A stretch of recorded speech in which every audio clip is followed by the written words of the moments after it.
नाज़रीन हिन वक्त मौजूद आहे असां सां गॾु डिस्ट्रिक्ट बार एसोसिएशन जा general secretary advocate Ali Raza चन्ना साहब।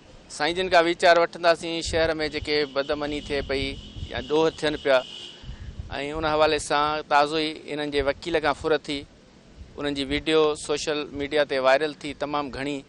इन्हनि सरापा एहतजाज रहिया, रोड ब्लॉक कयनि, उन खां पोइ छा सूरत हाल आहे इन्हनि खां वधीक मालूमात वठंदासीं। अस्सलाम वालेकुम सर। वालेकुम सलाम भाउ। इन सिलसिले में सभ खां पहिरीं त मां इहो चवंदुसि त जेके क्राइसिस सिंध में मुल्क में फ्लड खां पोइ कोविड खां पोइ आया आहिनि उन खां पोइ जेको आहे सो बेरोज़गारी बि वधी आहे ऐं क्राइम बि वधियो आहे। माण्हुनि खे जेको आहे सो काफ़ी तकलीफ़ बि आहे। इन सिलसिले में शहीद बेनज़ीराबाद में बि मजमूई तौरु पंहिंजे ज़िले में काफ़ी हद ताईं सूरत हाल ख़राबु रही आहे, मगर SSP साहब जे हुकुम सां उनजी टीमुनि जे हुकुम सां काफ़ी क्राइम डिटेक्ट बि थियो आहे ऐं असांजे वकील साहब जे केस में बि जवाबदार आइडेंटिफाई थिया आहिनि। उन खां पार्टली रिकवरी बि थी आहे ऐं असां उमेद रखूं था त इंशा अल्लाह ताला बक़ाया जवाबदार बि गिरफ़्तार थींदा ऐं उन्हनि खां फुल रिकवरी थींदी। असांखे SSP साहब एश्योरेंस बि ॾियारी आहे उन्हनि जूं डिफरेंट मुख़्तलिफ़ जेके टीमूं आहिनि कमु करे रहियूं आहिनि। बाक़ी असां गुज़ारिश कंदासीं DIG शहीद बेनज़ीराबाद खां ऐं SSP साहब खां हिकु ॿी त का अहिड़ी स्पेशल का टीमूं जोड़ियूं वञनि जेके शहर में मुसलसल पेट्रोलिंग कंदियूं रहनि त जीअं क्राइम वधि खां वधि जेको आहे सो रोके सघिजे ऐं शहर में अमन अमान बहाल रहे। अली रज़ा साहब असांखे इहो ॿुधायो त नवाबशाह में जेको सेफ सिटी प्रोजेक्ट लॻो आहे, मुख़्तलिफ़ चौक चौराहनि ते शहर जे दाख़िली ख़ारिजी रस्तनि ते जेके कैमराऊं लॻियूं आहिनि उन खां पोइ जी सूरत हाल में पोइ बि जेके ॾोह थियनि पिया त उनखे कीअं था ॾिसो? इन जे लाइ इहो चवणु आहे त सेफ सिटी जी मदद सां काफ़ी पुलिस खे हेल्प मिली आहे इन्वेस्टिगेशन ऑफिसरनि खे, पर हींअर ताईं जेको असां ऑब्ज़र्व कयो आहे इन्वेस्टिगेशन टीमुनि जेको ऑब्ज़र्व कयो आहे त हीअ जेके क्रिमिनल्स आहिनि जेके गैंग जा माण्हू आहिनि इहे लोकल नवाबशाह जा न आहिनि। इहे ट्रेसेबल आहिनि, आइडेंटिफाएबल आहिनि, मगर हीअ असांजे डिस्ट्रिक्ट जा न आहिनि जो ईज़ीली पुलिस उन्हनि ताईं पहुची सघे। इन जे लाइ इन असांजे केस में बि ईअं ई थियो त असांजा जेके जवाबदार आहिनि वकील साहब जे केस जा उन्हनि जो शिकारपुर, लाड़काणो, रतोदेरो, नवदेरो सां तालुक़ु हुयो। सेफ सिटी में हुननि जा फुटेजिस आया, मगर हू पुलिस पंहिंजी महिनत सां एफर्ट सां वठी जेको आहे पंहिंजी टीम SSP साहब जी जेका जुड़ियल ई बुगियो साहब हुयो, लाशरी साहब हुयो, मुबीन साहब, इकबाल साहब वारनि हुननि पंहिंजी टेक्निकल इन्वेस्टिगेशन करे जवाबदारनि ताईं पहुता आहिनि, उन्हनि जे गिरोह जा माण्हू पकड़िया आहिनि, रिकवरी बि कई आहे। इंशा अल्लाह ताला अॻिते बि उहो बहितर कमु कंदी, असांखे इहा पूरी उमेद आहे। ओलावर छा था सम्झो नवाबशाह पुरअमन शहर आहे?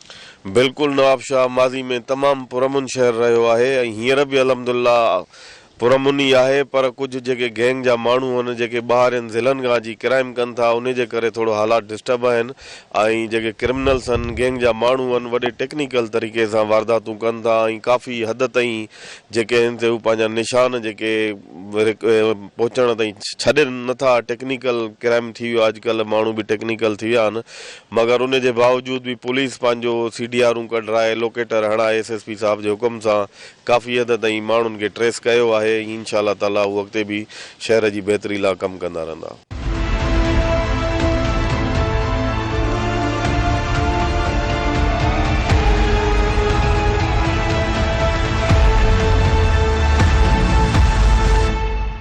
SSP शहीद बेनज़ीराबाद अमीर सऊद मंगसी साहब खां वीचार वठंदासीं जेकी शहर में सूरत हाल आहे ॾोहनि जे हवाले सां, छाकाणि त कुझु ॾींहं पहिरियां हिकु वकील खां सरेआम फुरत थी उन जा जवाबदार कुझु ई ॾींहंनि में गिरफ़्तार थिया। उन खां अॻु हिकु मर्डर थियो ऐं उहो मर्डर हिकु अहिड़ो मर्डर हो जंहिंजी माना निशानदेही न पई थी सघे। उन ॾोहारियुनि खे उन जवाबदारनि खे बि गिरफ़्तार कयो। साईं जिन खां मालूमात वठंदासीं त इहा जेकी साईं वारनि वटि जादू जी छड़ी आहे उन्हनि ॾोहारनि वटि कीअं पहुचनि था। तव्हांजे चैनल जो तव्हांजी वॾी महिरबानी ऐं सभ खां पहिरियों आउं इहो चवंदुसि त पुलिस जो कमु आहे कि आवाम जी जान माल ऐं इज़त जो तहफ़ुज़ यकीनी बनाइनि ऐं उन जे हवाले सां जेके लेटेस्ट असां वटि ट्रेंड्स पुलिसिंग में आया आहिनि हिकिड़ो त सेफ सिटी जे हवाले सां उहे CCTV कैमरास हिकु त प्राइवेटली ओन ऐं ॿियो इन खां अलावा एज़ अ प्रोजेक्ट जेको आहे असां वटि शहीद बेनज़ीराबाद फर्स्ट सिटी आहे जंहिंमें सेफ सिटी प्रोजेक्ट एक्टिव आहे ऐं उन में असांखे प्रिवेंशन ऐं डिटेक्शन में तमामु घणी मदद मिली आहे। जेको बि ॾोह थी थो वञे त असां उनखे ट्रेस करण में असांखे काफ़ी मदद मिले थी। सेकेंडली जेकी असांजी टेक्नोलॉजी जे हवाले सां जेकी सेल्युलर टेक्नोलॉजी आहे उन में तमामु घणी असांखे सपोर्ट मिली आहे ऐं लोकल असांखे जेके दुनिया खां बि सपोर्ट हासिलु आहे ऐं जेकी असांजी प्रिवेंटिव स्ट्रेटजी में शहर जा दाख़िली ऐं ख़ारिजी रस्ता आहिनि उन्हनि ते असांजा जवान 3 शिफ्टनि में कमु कनि था ऐं हर माण्हूअ जी चेकिंग थिए थी ऐं उन जा कवाइफ़ जेको आहे नोट थियनि था पिया ऐं गॾोगॾु जेके शहर जा जेके मसरूफ़ चौराहा आहिनि उन्हनि ते बि असांजी ईगल्स स्क्वाड ऐं उन्हनि जी गश्त हले थो पियो।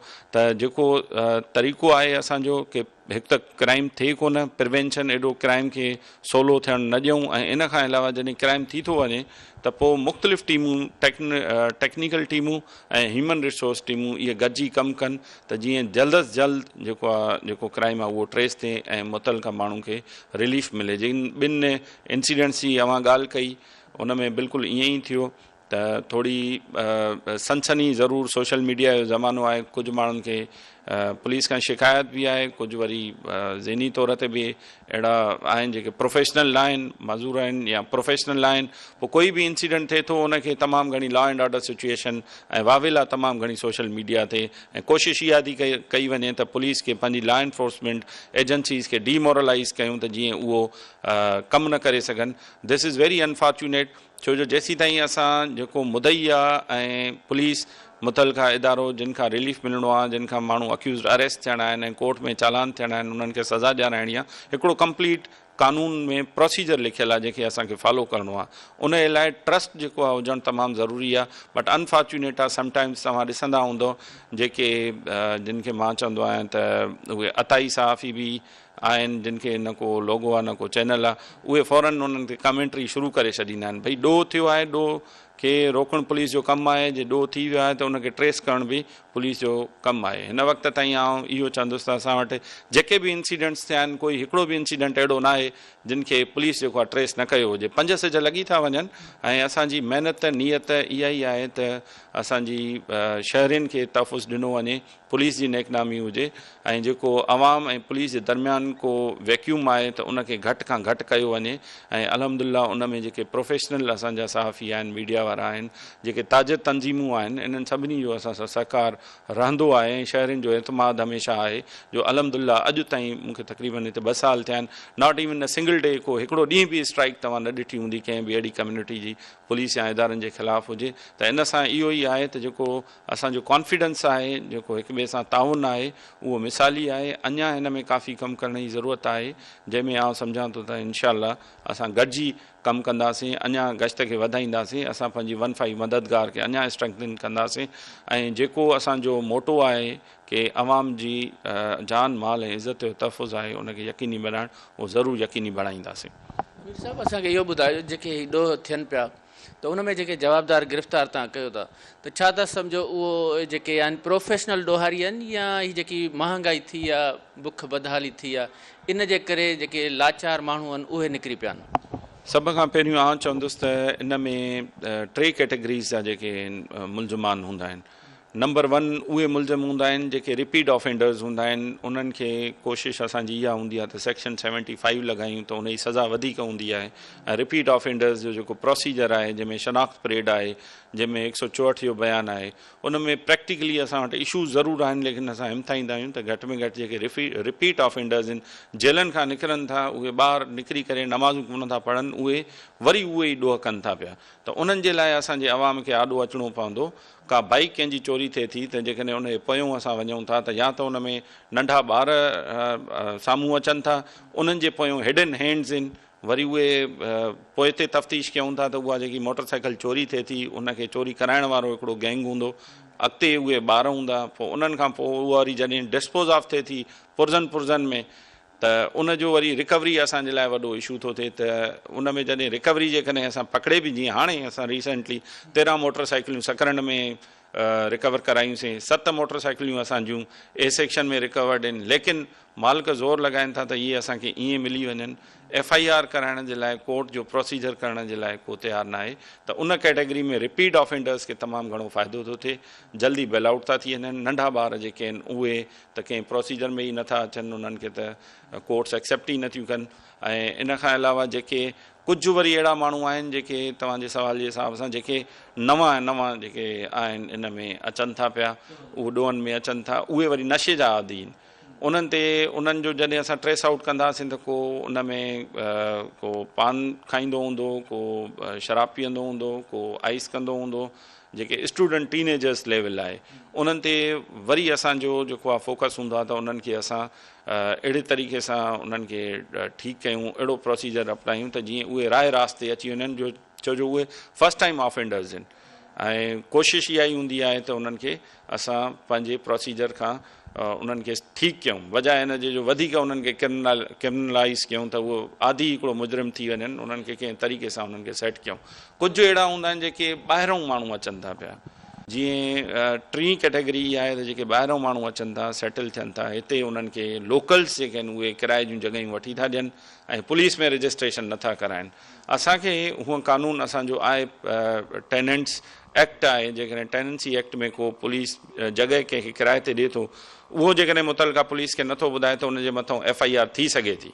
तव्हांजे चैनल सां आउं इहो बि माण्हुनि खे, आवाम खे रिक्वेस्ट कंदुसि त कोई बि माण्हू भले रिश्तेदार आहे, कंहिंजे वास्ते सां अचे थो पियो, त उनखे तव्हां किराए जी जॻह न वठी ॾियो।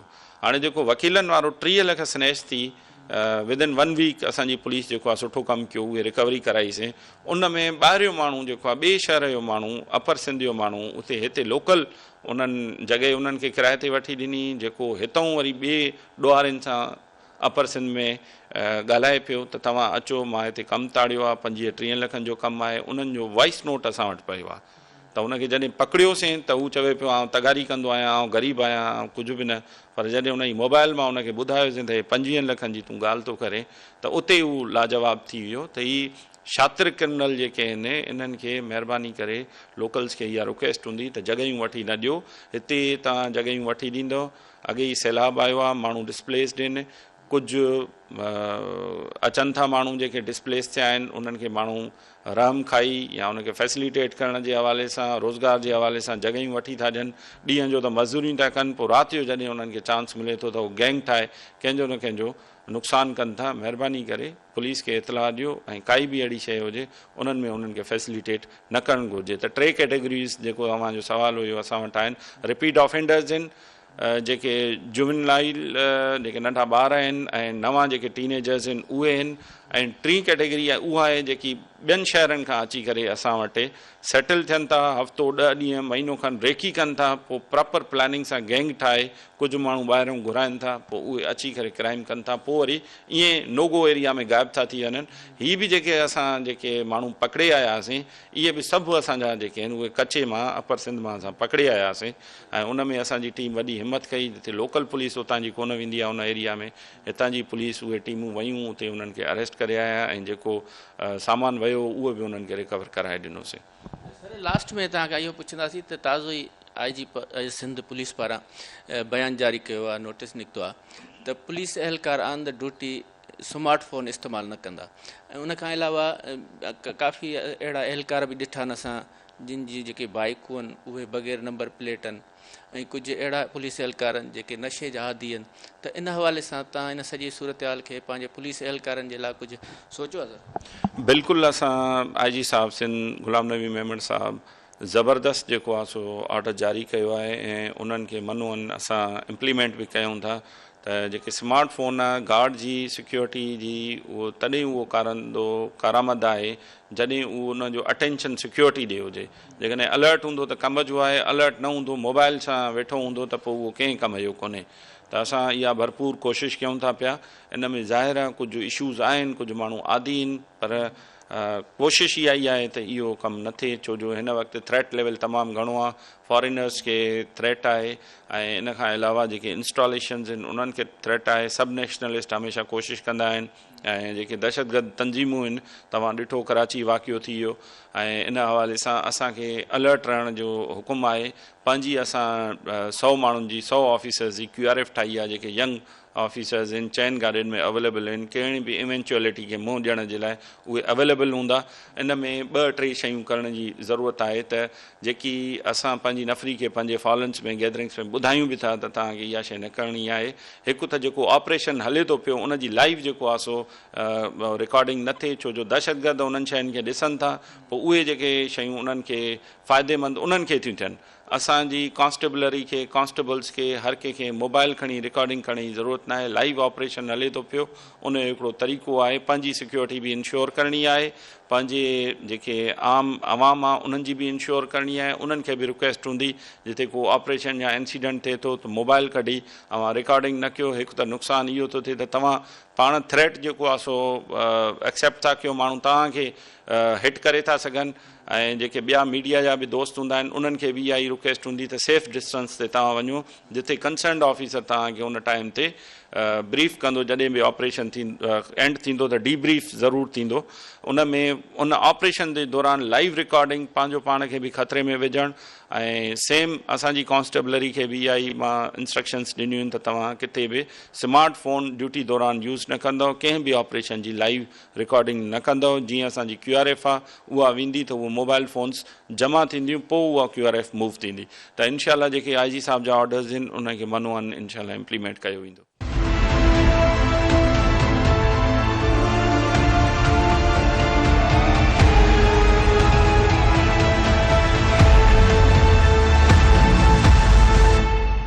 नाज़रीन, नवाबशाह अंदरि वधंदड़ ॾोहनि जे ख़िलाफ़ SSP अमीर सऊद मंगसीअ जेको आहिनि सो मुख़्तलिफ़ जेके ॾोहारी हुया जेके उन्हनि खे गिरफ़्तार कयो आहे। न सिर्फ़ु गिरफ़्तार कयो पर उन्हनि खां उहा जेकी लुटियल रक़म आहे उहा बि वापसि कराई। जॾहिं ताईं तव्हांजे शहरनि जा वीचार तव्हां ॿुधा, उन्हनि चयो त रोज़ बरोज़ ॾींहं ॾिठे जो वारदातूं थी रहियूं आहिनि। जवाबदार जेके आहिनि गिरफ़्तार त थियनि था पर हिकिड़ो शहरनि में जेको आहे अवाम में जेको आहे ख़ौफ़ो हिरास छाइजी वियो आहे।